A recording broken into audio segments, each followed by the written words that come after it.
Anderson. Here. Mr. Sherfers. Here. Christopher Smith. Here. Rashad Harris. Here. Dallas Smith. Here. Thank you. Roosevelt Petrie. Present. And Ms. Connors. Ms. Connors out today. Mr. Chairman, you have a quorum. Thank you so much.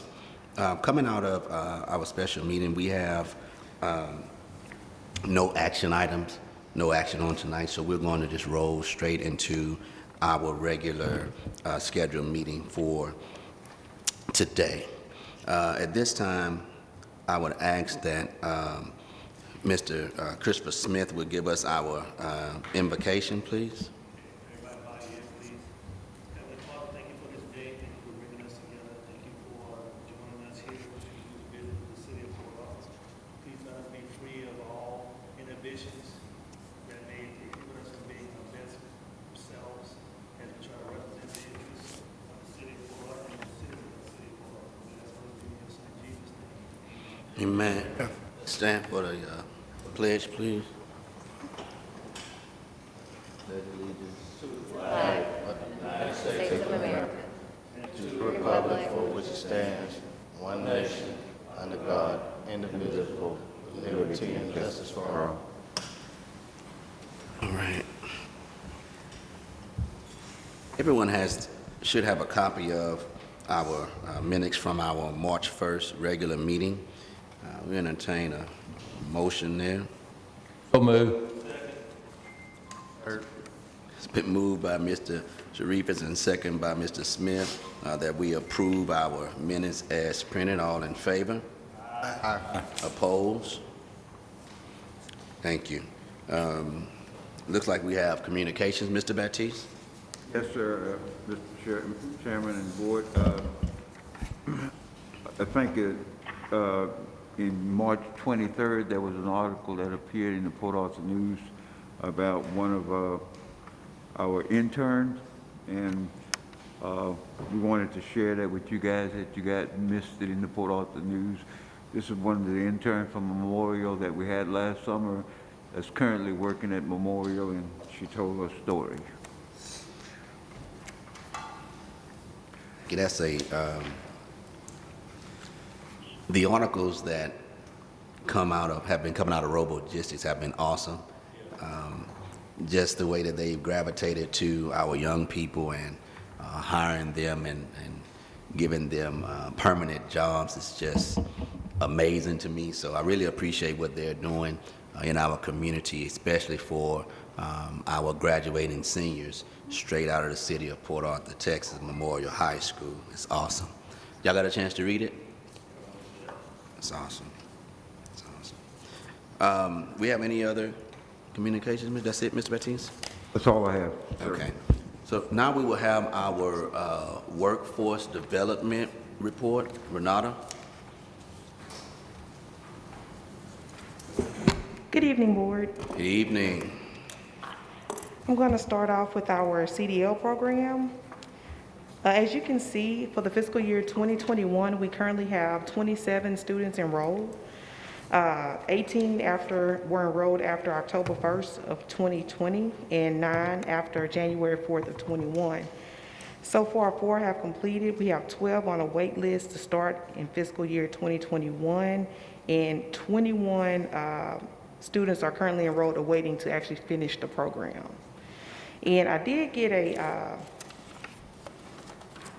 copy of a draft that I think Dr. Stafford had sent over from just kind of querying and showing everything from 17 all the way up to 19.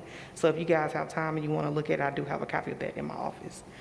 As far as our CNA program, as you can see, we have a few that have passed the written portion, but they have not scheduled the clinical portion. Also, as you can see, we did have a couple of unsuccessful students, one in particular, and the particular person has never attempted to apply for another job, but because the testing was unsuccessful, that's where we are right now. And I will tell you that I have been in contact with Angel via phone and email, and she's having a difficult time right now. And she has sent out demand letters to the students. And so we're just kind of like waiting to see what's what with that. And it's for the CNA program. So, can I ask? So with this, with the CNA program, is it kind of going down, or? I wouldn't say it's going down. I would say that COVID kind of put a stint in like a lot of things. It kind of threw a lot of things off. But she says she's trying to pick it up, you know, again this year with having more students to come in. She's trying to market and push it out there. It's just that right now it's kind of difficult. So I told her I would help her out in any way possible. And I know she's reached out to you. You have had. I've had a couple of conversations with you talk about advertising her program on a larger scale, trying to advertise her program on a larger scale by doing some bumper ads or some Google stuff, kind of put some stuff on some social media to gravitate to that kind of stuff. And also, when you look at them kids that are coming out of high school, you know, that may be in those medical programs, if they're trying to go into something like this, that may be a good way to get them in there. I haven't had any real dialogue with her since maybe October of last year. I think that's when I spoke to her. But any kind of support that we can offer her to help to grow that talent population, because I don't see that talent population shrinking. I see it growing way more. Correct. So the question is how can we support her where she needs support to help her to continue what she's doing? Okay. Also, moving on to our youth employment program and scholarship, I will say I am happy tonight, to let you guys know that I have 20 YEP applications in my hand. I'm so excited. All right. And they vary from welding, construction, the CAD program, marketing, health science. I mean, like I have 20 applications. So I'm really, really excited about that. Also, I was informed by Crystal that the following employees they're willing to take on some YEP students this year. Once again, Robogistics, Standard Alloys, and Team Fabricators. So we're excited about that. I will say that we have only had one submission of scholarship, but we're out there pushing it. We do have until, I want to say, the 15th of this month to get them in. I've got it on the City of Port Arthur website, as well as our website, as well as all the social media outlets. So I'm really, really pushing that. Numerous people, I will say, have been calling and coming in, inquiring about both programs. So that's a good thing. Let's see. Also, our scaffolding program. All documents on that end have been executed between the PA EDC and Lamar State College Port Arthur. Dr. Stafford and I, we have been in communication, and they're looking forward to helping 10 Port Arthur residents receive a scaffolding training certification. So we're excited about that. Does that start? Actually, right now, per my conversation with our financial officer, I know the city is undergoing some they're having some technical difficulties, so they're switching over to another system. So once that is up, they said approximately 2 weeks, we can get that started. We can get that program started. Let me ask you, have they started on that building yet? You know, we put up some grant money for the old armory building for training these people. Dr. Stafford was in charge of that, I think. Do you know anything about that, Floyd? I think they currently in the process of selecting a contractor. Okay, so it's rolling. Yes, sir. It started. Yes, sir. Yes, sir. Okay. At our last meeting, we discussed the newsletter. I will say that the bidding quotes were due for the newsletter on March 21st of 2021 by noon. The newsletter itself is already in works, and an email to the staff was actually sent out on 3/2/21, which was after our last meeting. All that information has been turned in, and the actual newsletter is in works. And very excited about the forthcoming newsletter for 2021. Also in your package, you also see I have a snapshot of our social media and information from LinkedIn and Facebook. And as you can see, we've been getting a lot of attention, once again, from the YP scholarship program. As you can see, the reach for one on our Facebook page, I think it is, it reached 324 people. If you turn to the next page, it kind of gives a stat on our scholarship program. That one reached about 355 people on LinkedIn. We've gotten like 237 views for one, and then for our YEP program, for our scholarship program, 237 views. For our YEP program, 512 views. And also I did, as Mr. Baptiste mentioned earlier, Jenna, I actually posted her on our website as well. Excuse me, not our website, our social media outlets, and got a lot of great feedback for that. And that pretty much concludes my report. I will say that I do have a little mock draft of the newsletter that I've been working on, so I have that in hand. And like I say, once, I think tonight you guys, it's on the agenda, we'll move forward after that, once you guys make your decision. And that concludes my report. Question for Renata? Question. You mentioned where our website is socialized. Do we have any channels with,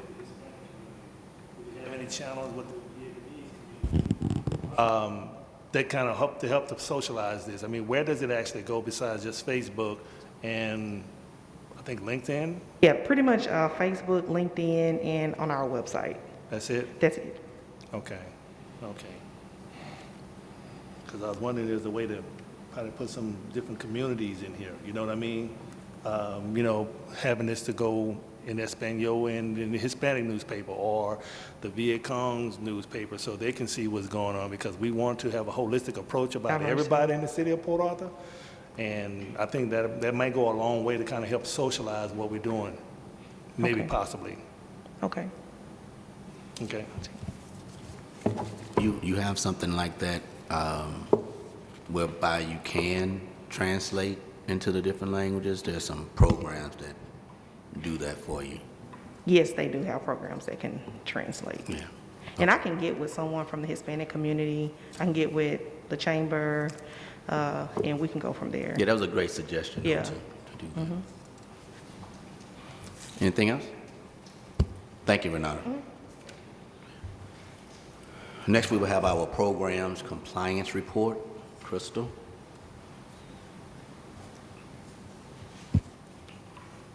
Good evening, board members.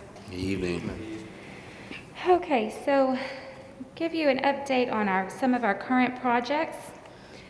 Team Fabricators, one of our most recent contracts, we were able to take their company vice president and his local team members to visit the Memorial Cake facility. They are very excited about the facility, very impressed with it. As you can see, just beneath my little snippet there, I did put a little piece of a paragraph that they sent us where they were very grateful for the opportunity to see the Cake building, very impressed with it. We are trying to forge a partnership with Memorial High School and Team Fabricators and trying to find out how we can get their workforce ready coming from the Cake building, what they can do to help Cake building and what Cake building can help the facility itself. So they were able to visit on March 4th, and in return, they did invite the Cake representatives to visit their facility last week on March 30th. And if you flip over 2 pages, you'll see I've given y'all a couple of pictures. Well, quite a bit of pictures. And I apologize, they're kind of small, so it's really hard to make out some of these pictures, but hopefully soon, once COVID dies down, you all can take a visit out there. I was really hoping we could get some of you board members to take a look at their facility. It's just amazing. You know, when you pass it on Proctor Extension, you see it there, but you don't really know what's going on inside. So to see really what they do inside, everything, all the movement, how it goes from start to finish, it's amazing. Proctor Extension. Proctor Extension. That's why they're a gigantic building, and I didn't know what the heck it was. Yeah, it's called Team Fabricators. They have it on the side of their building, but you don't really know what's going on, you know, unless you step inside the buildings. But they have an awesome facility. They have expanded it now. This is the latest one that we assisted them with, is their 3rd expansion. And some of the photos toward the end, you'll see where the third expansion includes, they're able to do sandblasting and painting now. As before, they would have to third-party that out to get their pipe fabrication sandblasted and painted. Now they have their own facility. It's an amazing facility. Right now, they're just doing their own product, but they hope to be able to eventually take in other people's product as well and do paint blasting and coating for them as well. So the facility is amazing. Hopefully soon I can get you guys to come out there and take a look at it. Just, you know, those pictures don't do it justice. You've got to see it in person, what goes on there. And hopefully in the future we'll be able to do a field trip for the Memorial Kate students. They want to have the students come out there and take a look at their facility as well. Standard Alloys, this is another company that I was able to take to the Kate facility that are very eager in trying to forge a relationship with the Memorial High School and their career and technical education facility. Standard Alloys is a business that's been homegrown. They've just expanded their facilities into our Port Arthur Business Park, another one of our latest contracts. And they're trying to get connected with the local school district to be able to get those kids funneled into their workforce, as they're having a lot of their workforce start to retire. Standard Alloys is really good for and known for not having a high turnover. So I think they said they just had someone retire that was there for 52 years, I believe. So yeah, they do an amazing job keeping their workforce. Like the director said, if they fit, they stay. So they're a very good company. We were excited to be able to bring them to the Kate facility. Like Team Fabricators, they want to do co-ops and have students come throughout the year from the Kate facility over to work half days at their facility. They also, like Ms. Lee mentioned to you all, want to participate in the summer program as well. So both of those companies, I'm very proud to say they're very eager in working with the local school district, and they are moving forward in that. Also, Standard Alloys, to make another point for them, they're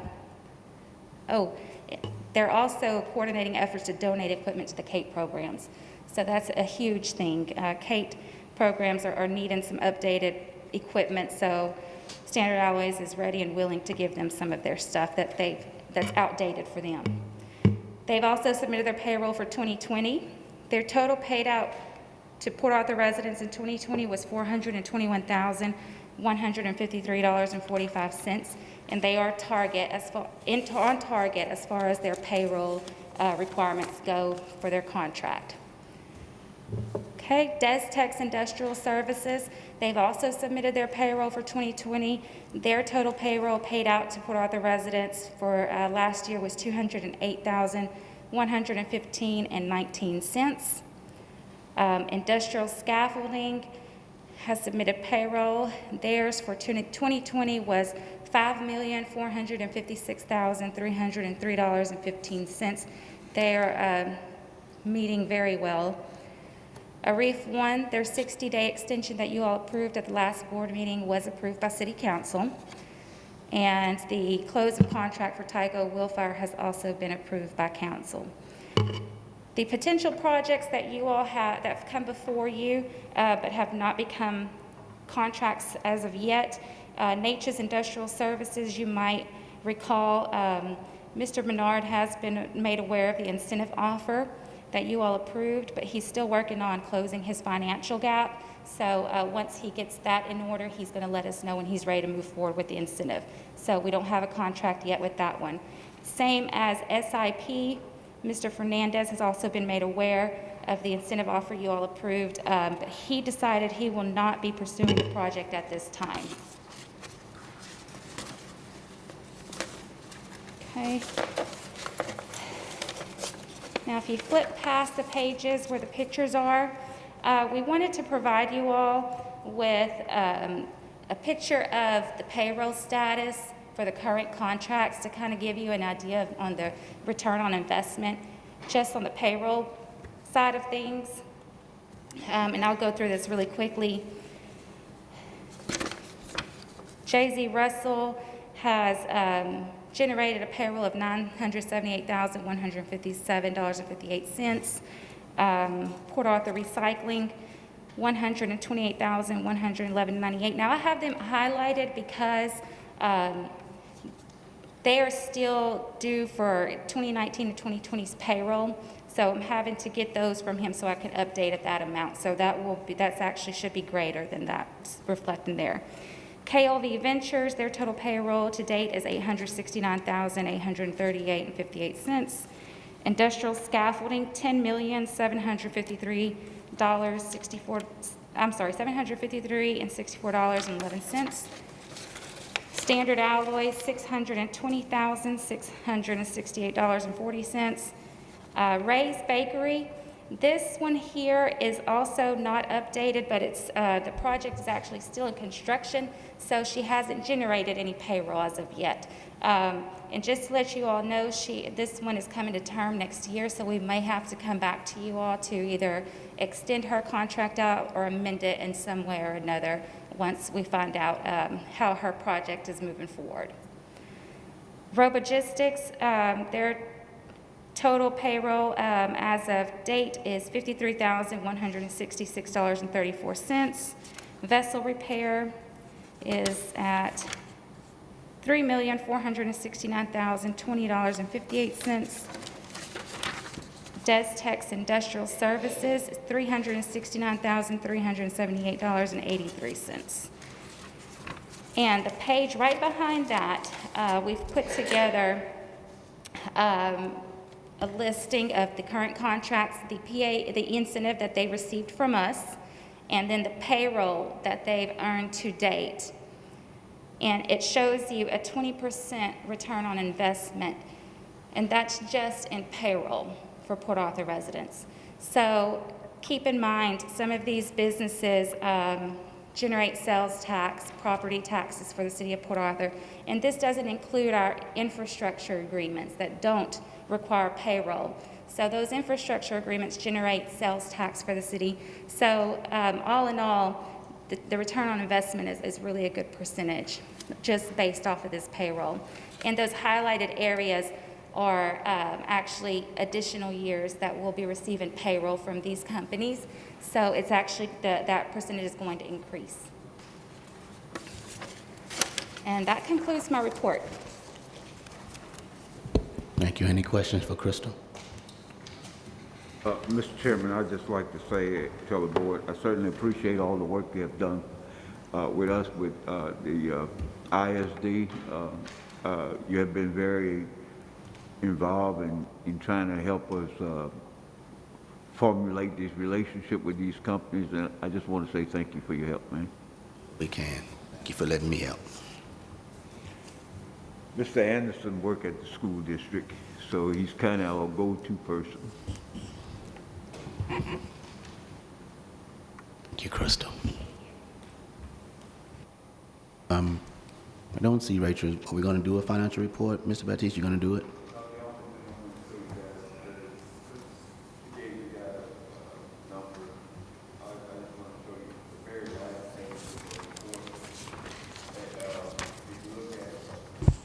As of March 1st of this year, your sales tax that you receive is $2,922,062. I'm sorry, yes. Of that, 25% of that is still going to street maintenance. This is the last month of the street and maintenance.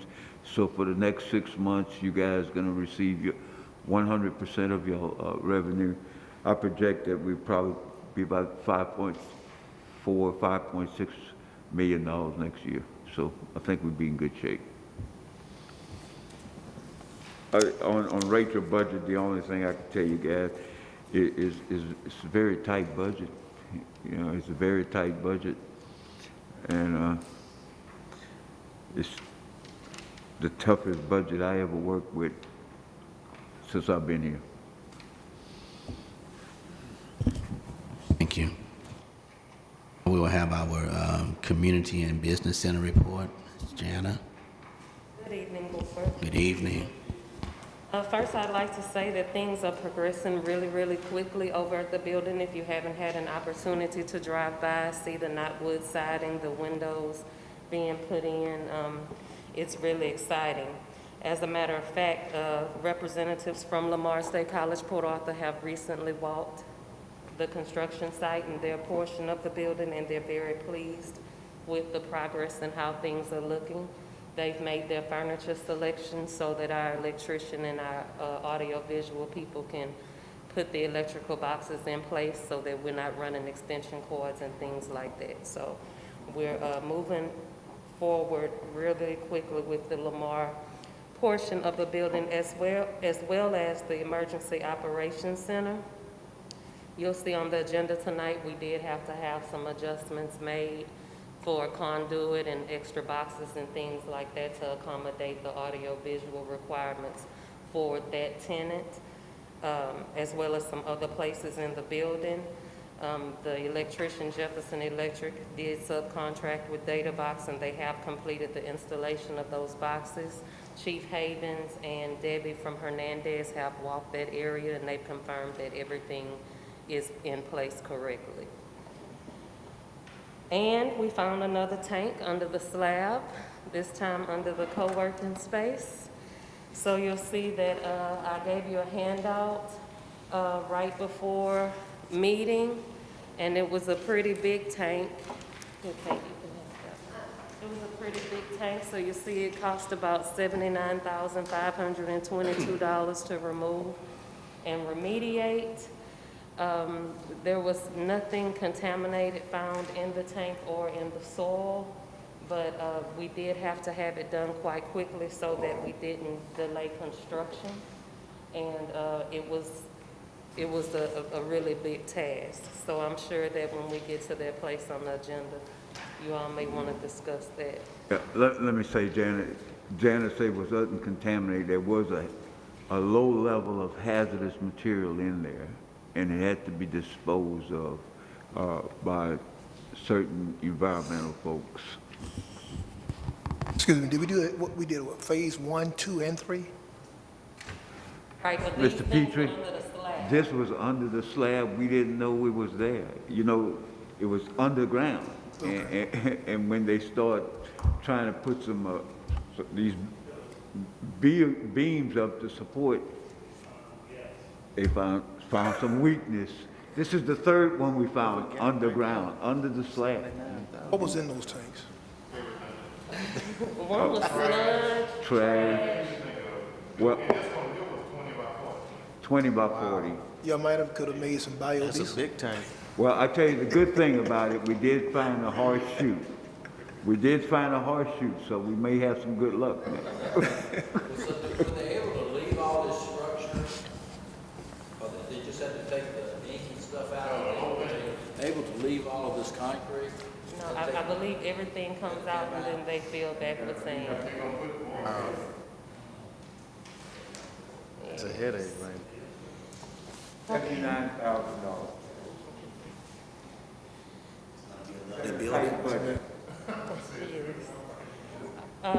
Moving forward, everything has been finalized with DataBox as far as the lease documentation and purchase. And again, the electrician has subcontracted with them to make sure that everything is in place so that when it's time for them to come in and do their cabling, everything can move seamlessly. The contractor has been approved for the rear parking lot, that parking lot that we had to drop behind the building, and they have been issued a notice to proceed by the city. For the customer parking lot across the street, we've had to go out for bids again. The engineers estimated that parking lot to come in over $400,000, and I believe the bids were over $600,000, and they just said that's too much money, so they pulled it back, and we're gonna reissue request for bids for that parking lot again. And then we're getting ready to launch our roadmaps program and our lecture series.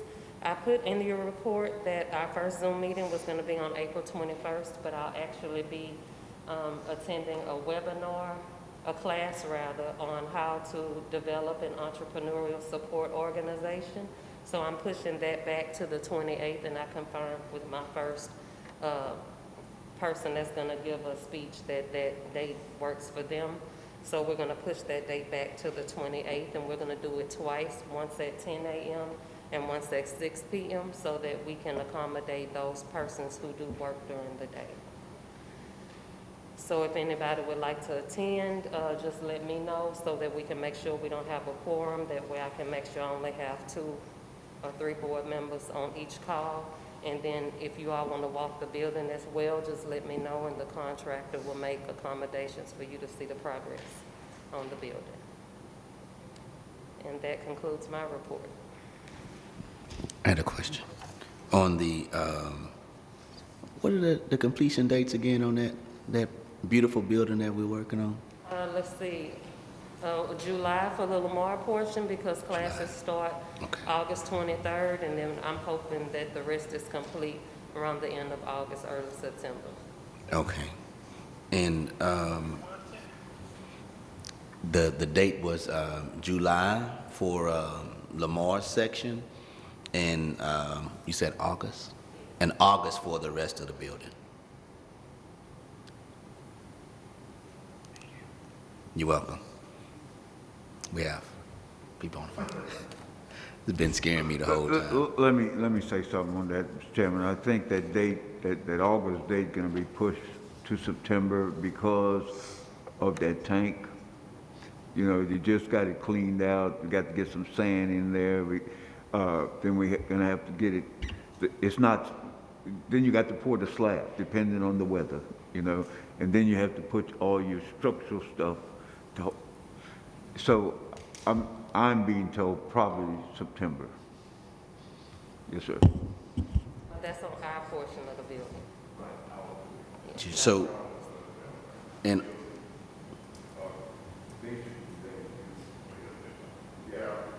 The EOC and Lamar should be by the end of June, not July. Yes, sir. And as Janet mentioned, both the city emergency command folks and Lamar University, Lamar State College, Port Arthur folks have been in their space, and they are very pleased. my only question, my last one, the database of business owners is, you got it, it's pretty vast, or? We're working on it. Okay. We're working on it. Okay, well, I got busy on you, but I'm ready now, We'll so. get back to it. Yes, ma'am. All right. Any other questions for Jana? Thank you. Thank you so very much. All right. CEO report.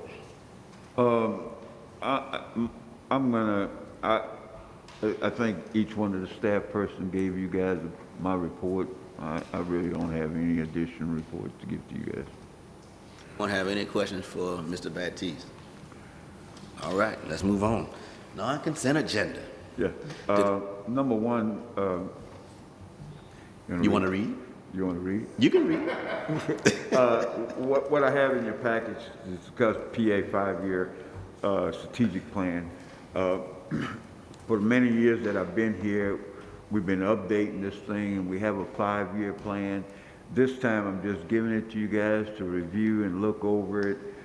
Those are some of the things that we try to accomplish, and I will tell each one of your board members, this is my Bible. This is what I go by.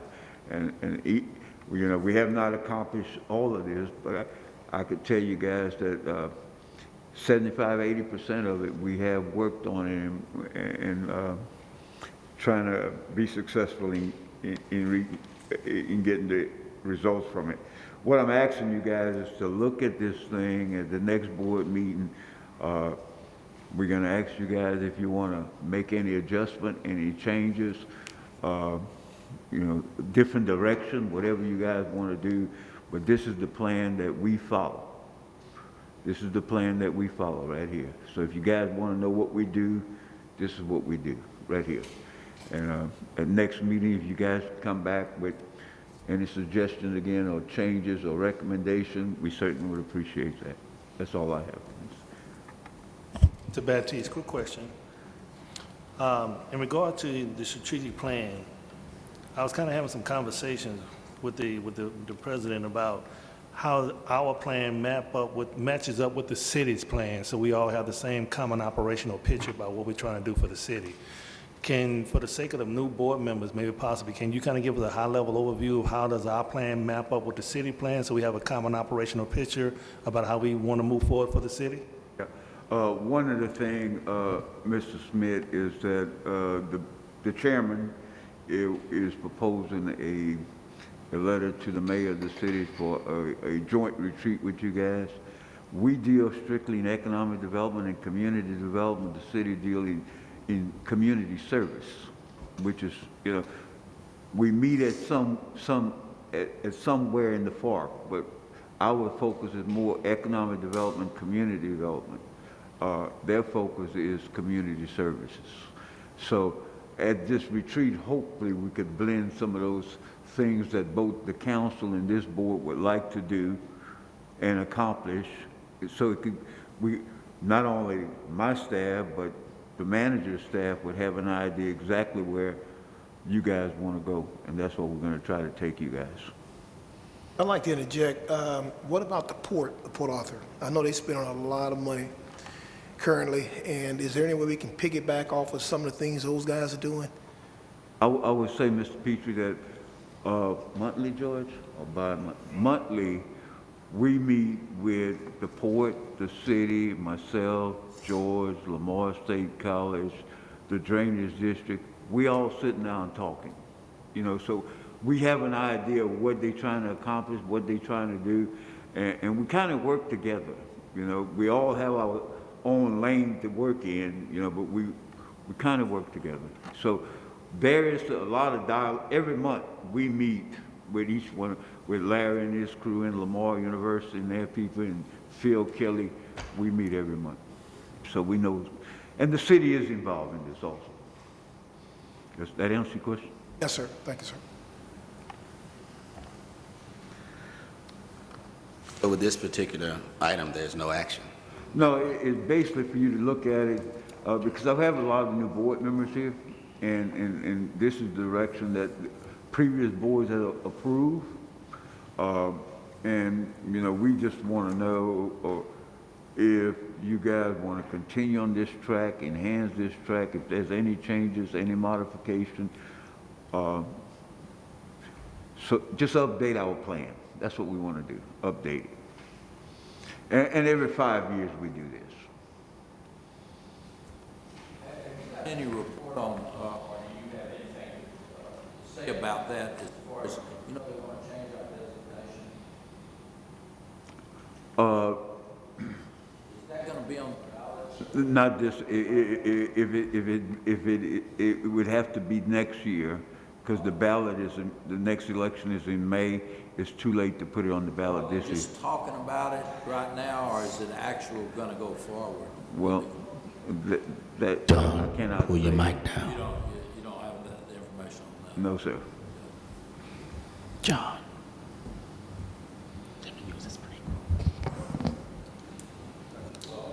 Anything else about agenda item number 1? Let's just take a look at it and see what we may need to do. I did have one question, but I'm not trying to prolong the meeting. But this strategic plan, is this a collaboration of the entire staff putting ideas together, or this is what you want to see come to? Well, I started this about 10 years ago. Right. And every 5 years I come back. You know, it's my vision of where we would like to go, and, Okay. but I bring it to the board. It's Okay. really the board's plan, not mine. You know, I just prepared for y'all approval, and that's why I'm asking you guys if there's any changes or modification, because in the end it is yours, not mine. Okay. Thank you. Agenda item number 2, to discuss with possible consideration a letter of intent from Ramtex, Destex, Industrial Services, LLC.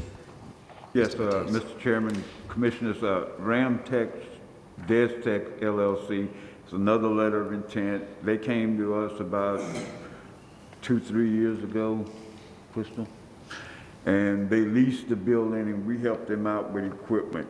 Currently, they are trying to purchase the building. If the board move forward with this letter of intent, it will only be, the incentive would only be based upon the capital investment, because before it was based on the equipment that they had to purchase. But it's just a letter of intent. We have to do our due diligence. And what we're doing is just actually, Was that Mr. Smith? What he said that it would be based on? Capital investment. The last one was based on equipment. And why is that? what's the question? He wants to know what's the Well, difference. because when we provide an economic incentive, there's two. One is for the capital investment, the other is for the job creation. The original one was for job creation, and Crystal gave you guys a report on payroll that we collected on these folks. On this one, it will be on the capital investment, which will be the building itself. You got that? And this is just a letter of intent, so if you approve it, it's just for Mr. Batiste and his team to work up to see if we can even offer them an incentive.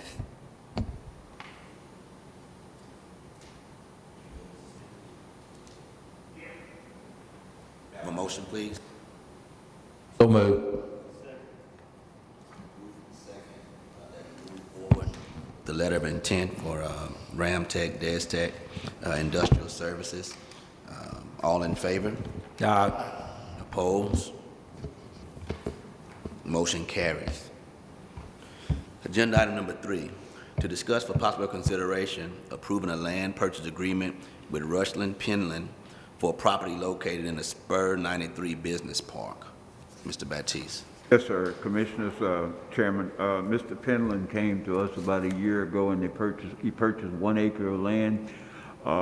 He has since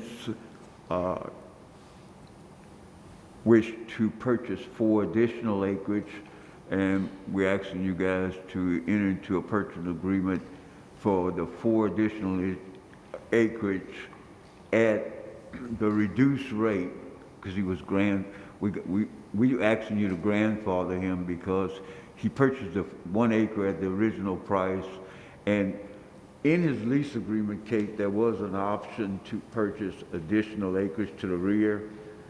And Yes, in his first purchase agreement, we did have an option for him to purchase more. So that's why we're using our previous purchase price for Right. Mr. Penland. And this is not an incentive It's and tr- not a loan. This is just a straight Purchase. sell the land to him. So, and he has made the comment and he plans to purchase even more land, so, in the future too. So that's good. Any questions? Yes, sir, I have a question. Okay, so this land, what is the amount he purchasing per acre? he 57.5 per acre. No, 57? 52.5, It's 57.5. 57.5 per Okay, acre. so we agree to these 4 more additional acres, and he wants more. Are we gonna be selling from now on him at this rate? Well, And what can, and Yeah. another question would be, 2-part question would be, and is he able, once he purchases it, just to turn around and sell to somebody to make a profit? no. No, in the, yeah, Restrictive covenants that he has to follow that cover all the property sold in the business park. So it does have on there in the deed, whenever we sell it to him, that he has to actually improve the property within a certain amount of time, and if he doesn't, it reverts back to the EDC. And also, so he can't just sit on it, and also has in there that he can't just sell it for profit. And he has made the improvements. In the first agreement, we designated a certain lot, and there was a portion of the back lot that at the time he did not purchase, and so that's what he's purchasing now. So he is aware that the rate has increased, so if he does want to purchase more property, it would not be subject to this same price. So if this passed and he want to purchase additional property, then that property is going to be subject to a new price? right, because this board approved. The board, Mr. Petrie, approved raising the rate to 62.1. We just grandfathered this guy because he currently has some property, and within his agreement, it did say he had an option to purchase some additional. But if he come back, it's gonna be at the new price.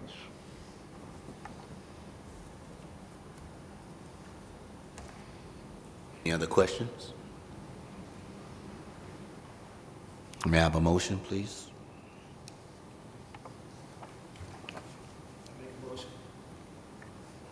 I'll second it. All right, it's been moved and second that we move forward with approving a land purchase agreement with Rustlin Penland and property at the Spur 93 Business Park. All in favor? Opposed? Motion carries. Agenda item number 4, to discuss for possible consideration ratifying the sampling of unknown product and analysis of removal for underground tank at 549 4th Street. Mr. Baptiste? Yes, sir. Commissioner Chairman, again, Janice spoke to you guys about that tank. I went ahead and gave these guys permission to move it because I did not want to slow down the project.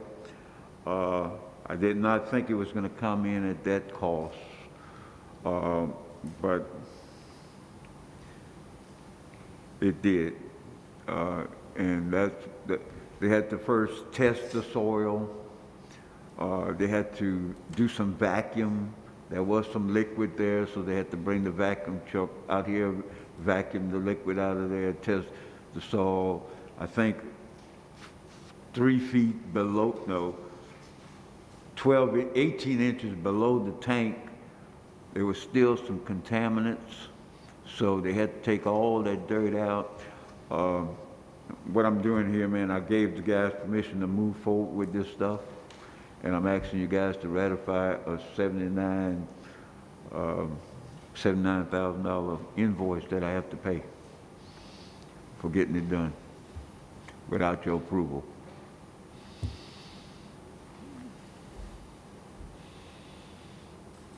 Questions?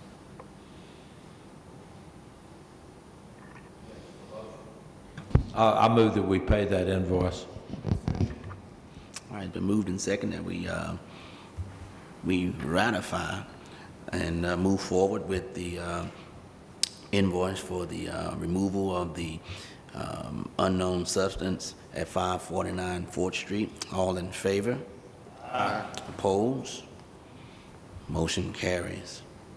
Agenda item number 5, to discuss for possible consideration approving additional conduit expense with data box for 549 4th Street. Yes, Mr. sir. Baptiste. The reason why we have this one, guys, is currently Jefferson Electric is the contractor with CTEX, who is our general contractor. Instead of having to amend CTEX agreement, because having to amend CTEX agreement, I had to go back to EDA, had to go back to the city. We thought it was much more simpler and quicker to get it done by Action Databox if they would contract with CTEX. CTEX, Jefferson Electric to contract with Databox. Jefferson Electric did provide all the scope of work that needed to be done, the additional work. Databox provided that to Jefferson Electric, the scope of work that they needed to get done.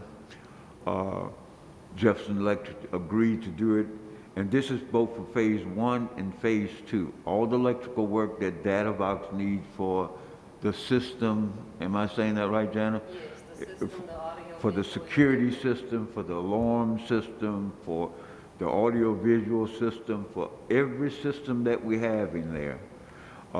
This is, again, for phase 1 and for phase 2. Jefferson Electric has contracted with Databox to do the work, and this is the additional cost it's going to cost us to get this done.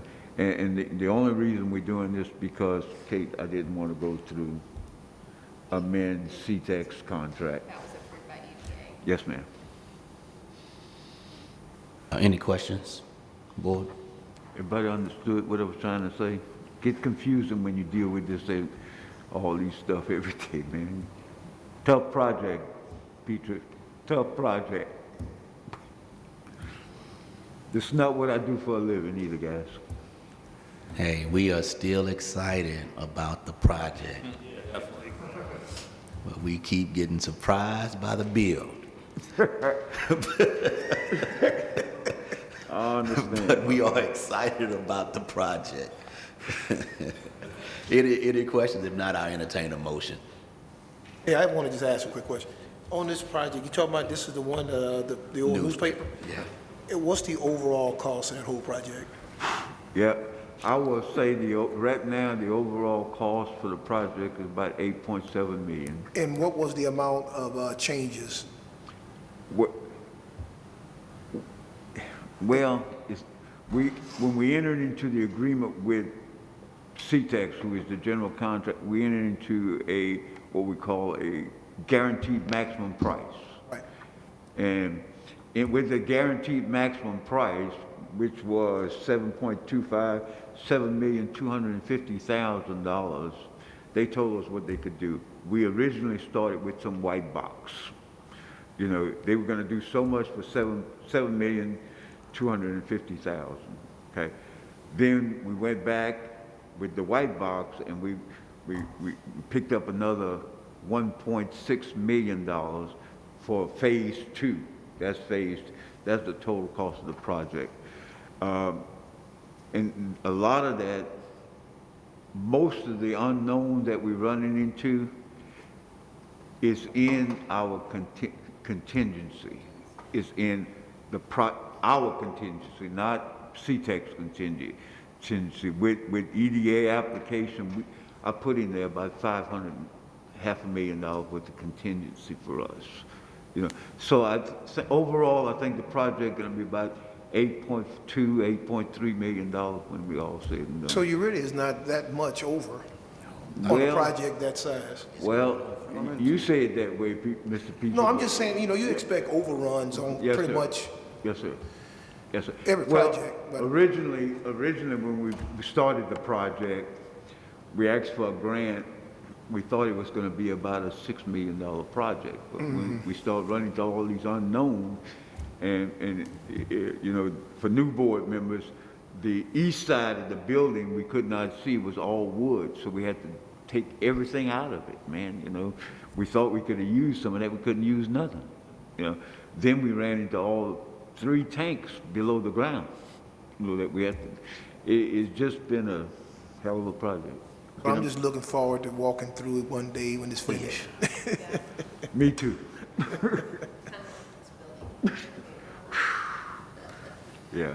Peter, you gonna make that motion? Yes, sir. I move that we approve it. All right, been moved and second that we move forward with the additional expense for the conduit by DataBox. All in favor? Aye. Opposed? Motion carries. All right. Agenda item number 6, to discuss the fair market value on leased equipment from DataBox with HP Financial Service. To discuss the fair market value on leased equipment for DataBox with HP Financial Services for 549 Fort Street. Yeah. Mr. Baptiste? Yes, sir. Last time we came to you guys with a lease payment to DataVox. Well, Kate said to me, well, Floyd, what is fair market value? And man, I said, I don't know. So who determined fair market value? I said, DataVox does. She said, well, how much is going to be? Well, I got back in discussion with these folks, and I said, look here, what is going to cost? Because right now we're leasing this equipment, and after 5 years, you neither could purchase or continue leasing. Well, went back and negotiated with these folks. Well, the fair market value now has been established at 5% of the cost. So for the 6 years, it's about 600,000. So to purchase that equipment after 6 years is going to cost you $30,000. That's the fair market value. The fair market value, thanks, Kate, been established. And you're ratifying it because we didn't know what it was before. Thanks to the lawyers. That's why they get paid the big bucks.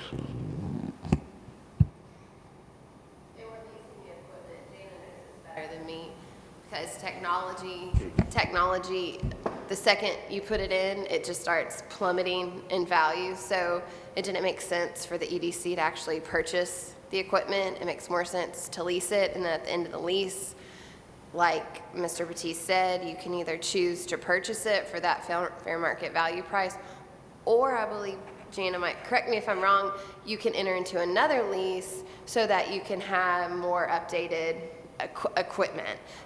So you're not obligated to purchase it at the end of the lease either. Right, all of the audio, visual, security, and, the camera system, we can either choose to purchase it after the 5 years, or we can upgrade it and enter into another lease agreement. They're gonna keep our lease agreement about the same, or it's gonna go I with would the think market? so, no. Okay. Because the price should be about the same. Okay. All they're doing is upgrading it. It's not new equipment, they're just gonna upgrade it. Most of that is software. Oh, yeah, I know the business. And everything is cloud-based, so our emergency operations center will never lose the ability to communicate with the outside world. Question here. Go ahead, Mr. Smith. So after the 5 years, if we decide to buy it, and we upgrade it, would it be feasible for us to continue the lease after 5 years? Did you speak about it, Tim? Upgrading Yes. equipment after the 5 years. The question is, would we purchase it, or would it be more feasible could we upgrade the equipment at that time and purchase that equipment? You're saying that? That's what you're saying, just to get out of the lease and just purchase new equipment, period? Right. Yes, that's a possibility. We can Yeah, either that's upgrade. optional. Yeah, we just have to revisit revisit in it 5 years. when we get to that 5-year point and see what's feasible. I can tell you right now, from a technology standpoint, 5 years, you're dealing with a dinosaur. Yep, keep leasing. Keep leasing. Keep leasing, that's what I do. Keep I leasing. keep leasing, because it's Keep gonna get leasing. better and better every time. 2 years. That's why I asked if we purchased it, because I think you said $30,000, and if we upgrade what we bought, is that what we, was it continued to lease? No, it's not. I'm sorry. Am I speaking out of turn? What was the question? When dealing with with technology, in 5 years, you're definitely out of date. But even if you were to take and try to tweak what you had in place, it's kind of like putting a Band-Aid on something that needs stitches. So it would still be more feasible to lease at that same rate if the equipment, we get a nice equipment change out as well, It'd still be feasible, more feasible to Will they lease. upgrade it after, if we start a new lease after 5 years, will they upgrade the equipment? Yes. It kind of goes hand in Yeah, hand. it goes hand in hand. Kinda With the goes new hand in lease hand. comes the new You start equipment. leasing it, Yeah, let them upgrade. yeah. Every time we do a new lease, we get new equipment. And Jana's gonna make sure of it. Any other questions about this particular line item?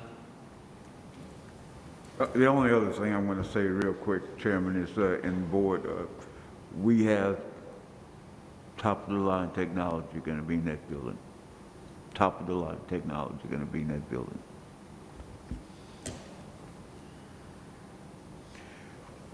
We selected technology for the 25th century, so we way ahead of the curve in this building. See. Right. On this particular item, we're just accepting the fair market value. Okay, so somebody give me a motion to accept that fair market value at 5% of the equipment cost, please. Make the motion. I second it. All right, it's been moved in second that we accept the fair market value of the leased equipment provided to us by HP Financial Services that we would purchase from DataVox. All in favor? Opposed? Motion carries.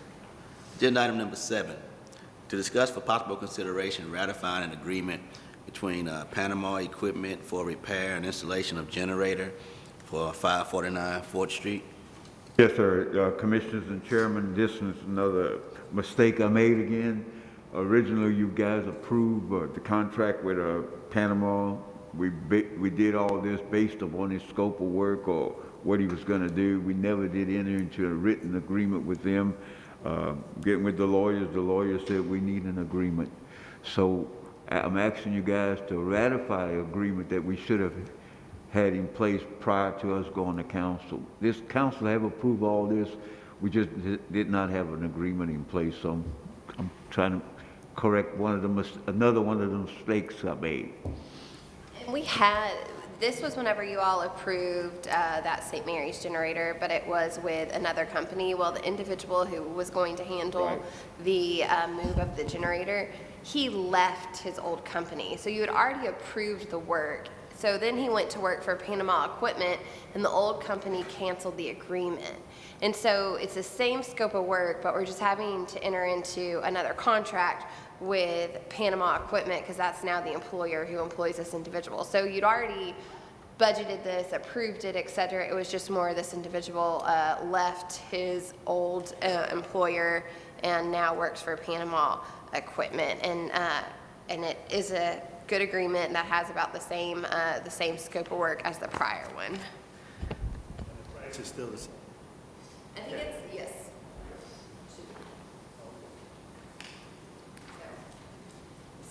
So moved. And it's been moved and second that we ratify the agreement with Panama Equipment for the repair and installation of the generator at 549 Fort Street. All in favor? Aye. Opposed? Motion carries. Agenda item number 8, to discuss for possible consideration terms of a lease agreement with the City of Port Arthur for the Emergency Operations Center at 549 Fort Street. Yeah, Mr. Chairman, Commissioner, I'm going to yield to Jan on that one.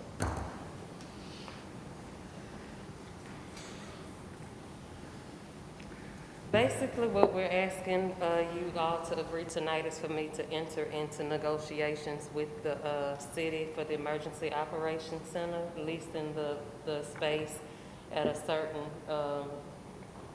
dollar amount per square foot, but also passing on the cost of the audio-visual security, you know, and Wi-Fi and things like that to them as well as the common area maintenance. Basically, you're just gonna, Do you have a figure yet on that, Janice? If it'll be somewhere between $6,000 and $8,000 a month, depending on what we come to agreement with. 6 to 8. Currently, we're looking at about, what 96, 97 cents per square foot for the space. But again, we're looking at, like Janice said, the technology that we're going to provide to the city for the service in that building and the cost to us. And I think you're trying to prorate that over a 5-year period. And we're going to add that to the lease payment also. But we just want to start putting together a lease agreement with the city. I know Jan is working with Lamar also with the same thing. Lamar is greater because they got the kitchen equipment that we got to put into their lease. So we want to start with the city because, as we said, June, July, these people should be getting ready to move in that building. So basically, what you're getting ready to do is begin to work out the logistics of the lease, and then it will come back to us for approval. Right. Correct. Okay. That's correct. Okay. Anyone have any other questions about that? We do. I second it. All right, it's been moved and second that we move forward with discussing the terms for the lease agreement with the City of Port Arthur for the Emergency Management Operations Center. All in favor? Aye. Opposed? Motion carries. Agenda item number 9, to discuss for possible consideration, enter into a training agreement with Digital Workforce Academy. Yes, sir. Commissioners, Mr. Chairman, Mr. Digital Workforce Academy has approached us. They currently have a pre-apprenticeship pipe fitters program over there. And in your package, they gave you guys that curriculum. I think it's about $2,700 per Port Arthur resident.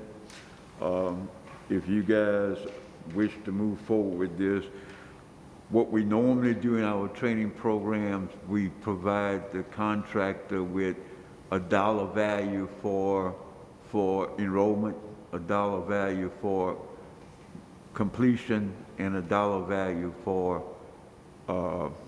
placement. And we would come back with you guys if you guys wish for us to enter into with agreement showing you guys what it's going to cost for us to enroll a Port Arthur resident, a Port Arthur resident complete, and every time they get a place. The total value for one person would the enrollment, the completion, and the placement would equal $2,700. Question. Who is Digital Workforce Academy working with to provide the NCC ER? Hey, one more time. They do Who? it themselves. You They- have to speak up. You got to They do it themselves. They're teaching it, right? yes. But I mean, who's the certifying entity for NCCER? I could find out. We could find out that. Okay, because there are a number of people that are teaching NCCER, and we want to duplicate too many programs either. But this is just a portion of the total curriculum because the end result is pipe fitting. NCCR is just a portion of it. That was our understanding, right, Joy?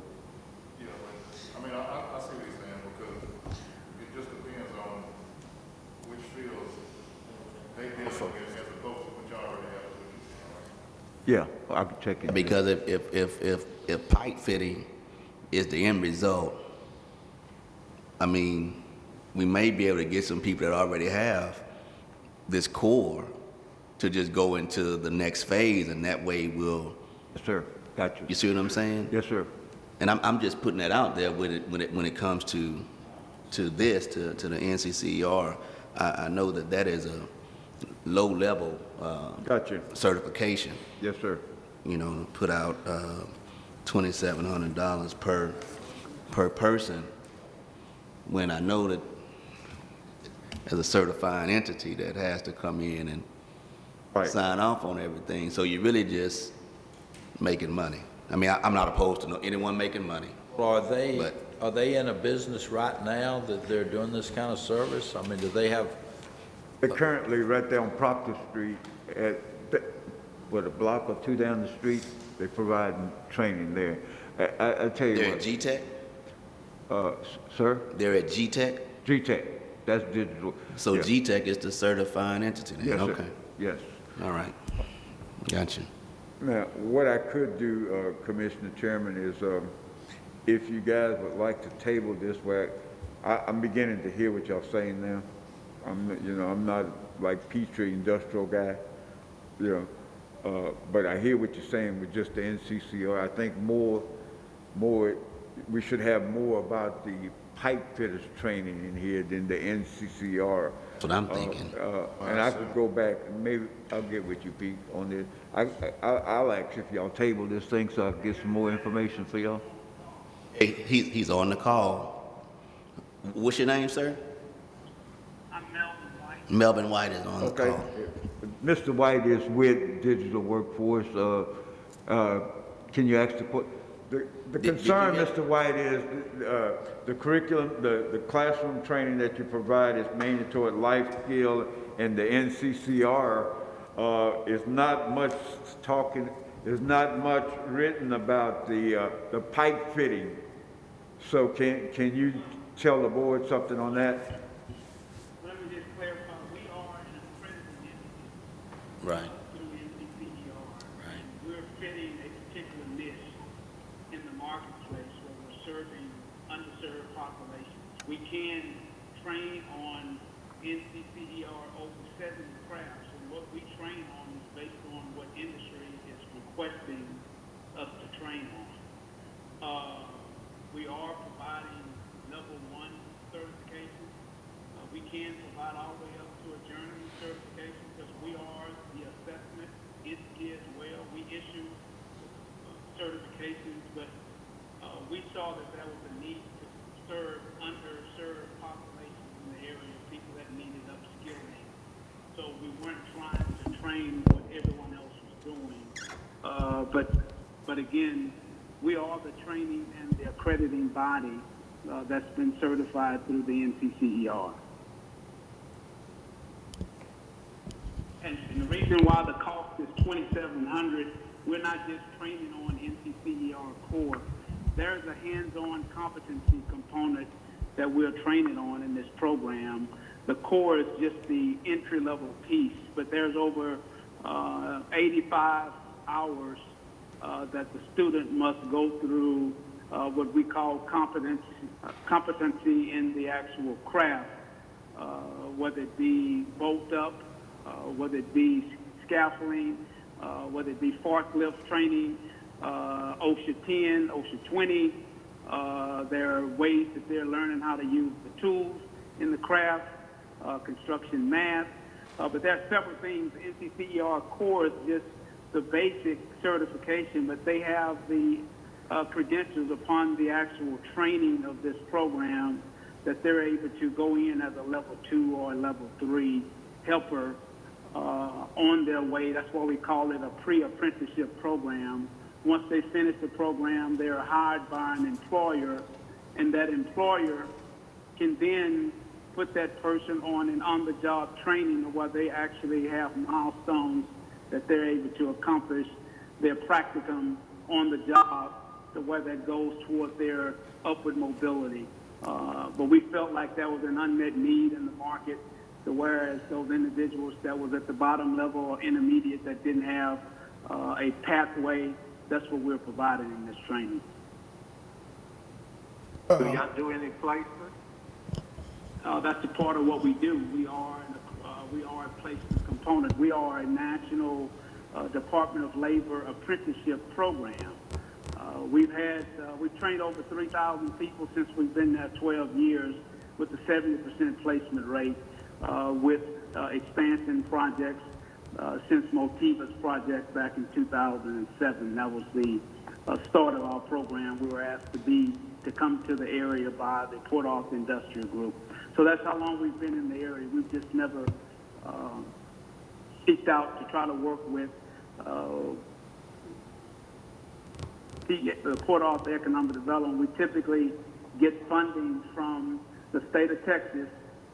We are a TWC training provider, but Mr. Baptiste said that you guys had incentives to where we were able to work specifically with Port Arthur residents. And some of the challenges we have with Port Arthur residents, there are several of them that don't have basic identification. And so we wanted to we're based in Port Arthur, we train all over the Golden Triangle, but we're just trying to build some foundation and leverage any resources that may be available in Port Arthur for Port Arthur residents. But earlier we mentioned about tabling this, because I'd like to get some information and talk to Floyd. Sir? Yeah, this is something I would like to table till I can get more information on it.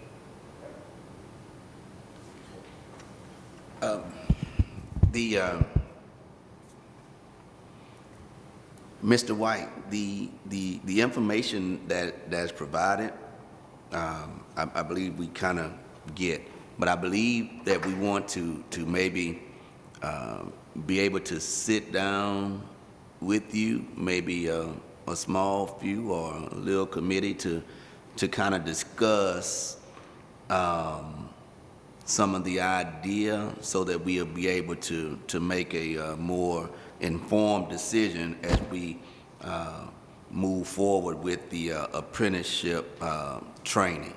Is that something that you would be? to do?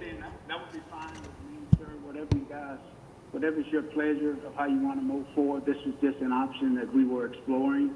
We will continue to do training, but we just thought that there were ways that we could leverage existing funds, and I do understand your position.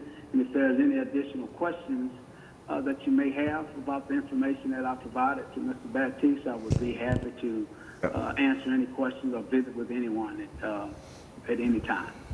Mr. Chairman, I recommend we table this one. I know Mr. Petrie is from the industrial world. Mr. Petrie, if you find some time, maybe you and I could get on the phone with Mr. White and figure out how we could make this thing work for Port Arthur.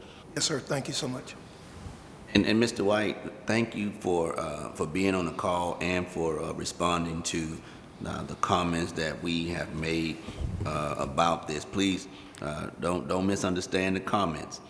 We love to support Port Arthur. That's what we do, and that's what we intend to do.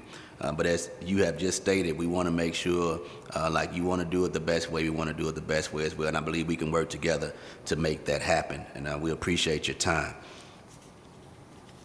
Absolutely. Thank you again for the invite, and I look forward to hearing back from you to answer any questions you may have. Yes, sir. Thank you so much.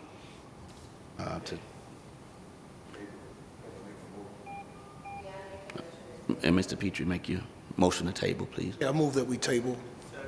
All right, it's been moved and second that we table the discussion on the possibility of consideration into a training agreement with Digital Workforce Academy. All in favor? Aye. Opposed? All right, motion carries. Agenda item number 10, to discuss for possible consideration inquiring into ownership, back tax, and liens on property located from West Reverend Ransom Howard Street to West Proctor Street and Harry Dembo Street to Granny's. Mr. Baptiste. Yes, sir. Commissioners, Chairman. Many years ago, I recall back in 2005, when I came on the EDC, at one time, this particular property was looked at as being a business park on this side of town. We were also in the process of trying to acquire the KCS or the Port Iron property, and was going to make that all a business park. Well, this board, along with the city, and we didn't give you guys the best map, but we gave you guys, is it the pink? The pink is ours, George? Or the pink portion of the map that you see, EDC currently own that property. The blue portion of the map, the lots that you see in here, the city of Port Arthur owns that. Between the city of Port Arthur and the Port Arthur Economic Development Corporation, we own about 60%, 65% of the lots within that triangle area. And what we're asking you guys is to go out, it's going to cost us a little money, to go out and look at who owns these property, how much property tax is owed on this property, how much city lien is on this property, and is it possible for us to purchase? Because if we want to do something with this property, we have to have ownership. And that's our request tonight, to asking you guys to move forward to look at who owns these properties, how much it paid, how much property taxes owed on it, how much city liens on it, and if you guys want to purchase it, we're going to come back to you guys with a purchase price for the lot, and we're just trying to get control of this property right now. Well, Floyd, do you feel that this property has a real future? I mean, it's a valuable because of what the port's doing in that area. Yes, sir. Is this Yes, some sir. valuable property? Yes, sir. Yes, sir. Yes. Yes, sir. It's on 7th Street, right? Yes, sir. Ransom, yeah. I go by it all the time. Yes, sir. Currently, George, I know George and Janet have been out there. There's only 2 houses. I've asked Janet to start the process of creating a database of of who owned these lots and finding out how much taxes is on it. A lot of time we're gonna have to use a title company to get it done, you know, so if we're gonna do something here, we got to own the property. I got a question. All these properties, would they, some of them will be like, well, you can pay the taxes on them, but what if the taxes is way higher than what's owned on the actual property? Would we like just wait and see what happens with that? Well, in the past, Commissioner, the county cannot forgive property tax. But what we're looking at, we probably have to pay it, the property tax. The other thing is, we probably, if there's some city taxes or city liens on it, we could probably ask the city to forgive the lien for us. If we, as our ownership. But the thing here is to have control of the property. We can't do anything without control of the property. Any questions? Basically, you're just asking for permission to explore. Yes, sir. And see what we can do with this stuff. Yes, this sir. property, sure. Yes, sir. I move that we explore. It's been moved and second that we move forward with finding out the ownership, back taxes, liens on property located at West Ransom Howard Street to West Proctor Street and Harry Dembo Street to Grannings Avenue. All in favor? Aye. Opposed? Motion carries. Agenda item number 11, to discuss making application to the EDA for an EDA grant. Mr. Baptiste. What I have in here, if you guys, this copy here that says the update of the American Rescue Plan Act, if you go to the back page of page 1, if you guys recall back COVID-19, they had the CARES Act. The state of Texas received about $1.5 million in grant money for EDA. Of that $1.5 million, I will tell you guys that the city of Port Arthur alone, and this, let me go back. This money was made available to any city in the United States, any city, because it was COVID.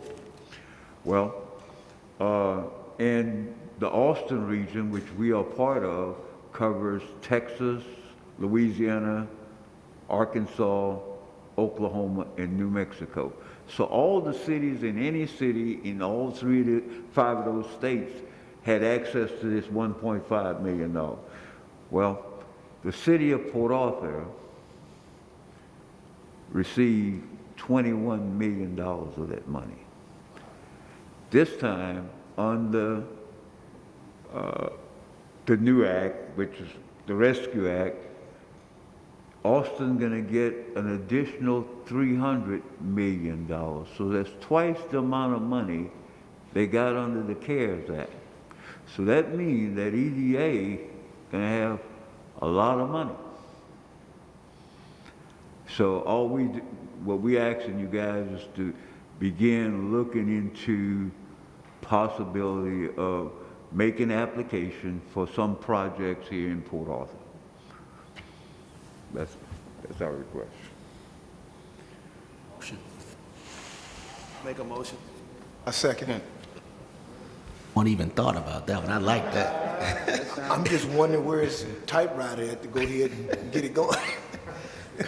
It's been moved and second that we move forward making application to EDA for an EDA grant. All in favor? Aye. Opposed? Motion carries. Agenda item number 12, to discuss for possible consideration ratifying a pre-employment agreement with Robogistics for employees retained from the 2020 PAEDC Summer Youth Employment Program not to exceed $26,000. Mr. Baptiste. Yes, sir. Again, for you new board members and your old board members, when y'all see the word ratify, that's another mistake I made. All right? when we negotiated the intern with Robogistics, one of the things that we said to them was that we're gonna put these young kids here for 8 weeks and we're gonna pay their wages.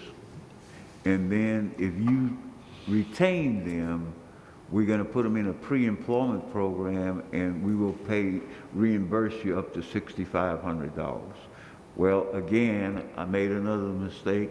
I didn't write the agreement for the pre-employment. So now I'm coming back to you guys and trying to ratify what I've already done, Mr. Harris, to pay these guys. Questions? Motion. So move.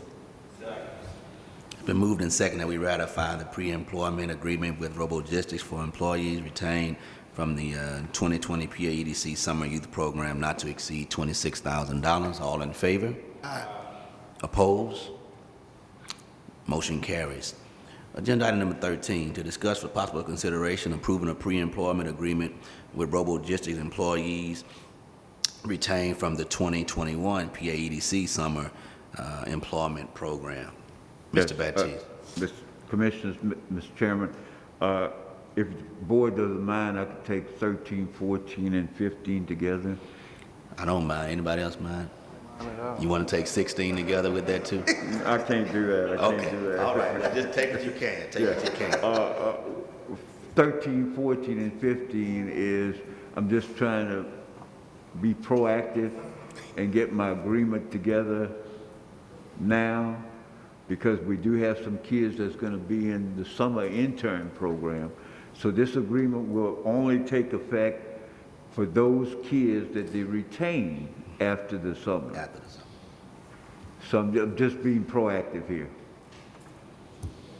Questions? Motion. So move. All right, it's been moved and second that we move forward with approving the pre-employment agreement for Robogistics, for Team Fabricators, and for Standard Alloys for employees retained from the 2021 PAEDC Summer Youth Employment Program. Kate, did that suffice? Yes. All in favor? Opposed? Motion carries. Agenda item number 16. To discuss for possible consideration a recommendation to accept a bid for the PAEDC Summer Newsletter. Yes, Commissioners, Chairman. I think, Renata, there were several folks. Go ahead. You want to take that one? Actually, we actually had about, I sent out 10, excuse me, not 10, what am I talking about? 6, excuse me, 6 emails to vendors across the Golden Triangle. And out of the 6, 1 declined and only 1 sent in an actual quote. So that's where we are right now. Okay. Yeah, okay, so. Yeah.